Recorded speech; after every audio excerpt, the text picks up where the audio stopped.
রহমতুল্লাহ। বিসমিল্লাহির রহমানির রহিম।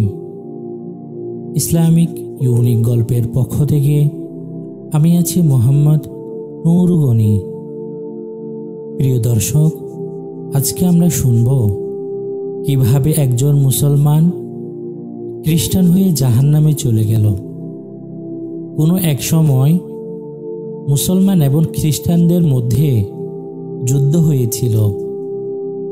সেই যুদ্ধে একজন মুসলমান খ্রিস্টানদের হাতে গ্রেফতার হলো। তাকে তারা পাদ্রীর খেদমতে নিয়োগ করল।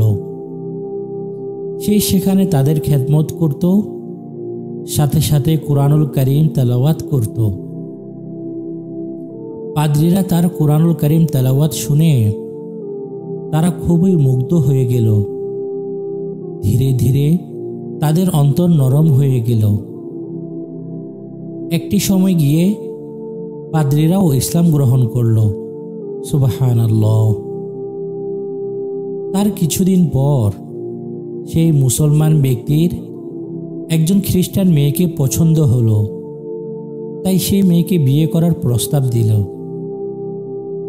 কিন্তু সেই মেয়েটি বলল, তুমি যদি আমাদের খ্রিস্টান ধর্ম গ্রহণ করো তাহলে আমি তোমাকে বিয়ে করব।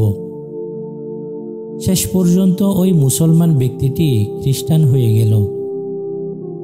পাদ্রীরা তা দেখে ওই মুসলমান ব্যক্তিকে বলল, তুমি তোমার প্রথম দিনে ফিরে যাও, কেননা ইসলাম ধর্মই হচ্ছে সর্বশ্রেষ্ঠ ধর্ম।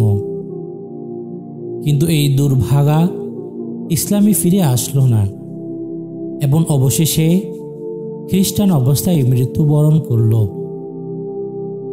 প্রিয় দর্শক, আমরা সবসময় আমাদের শেষ পরিণতি যেন ভালো হয়, এই জন্য মহান আল্লাহ তাআলার কাছে দোয়া করব। কারণ যার শেষ ভালো তার সব কিছুই ভালো।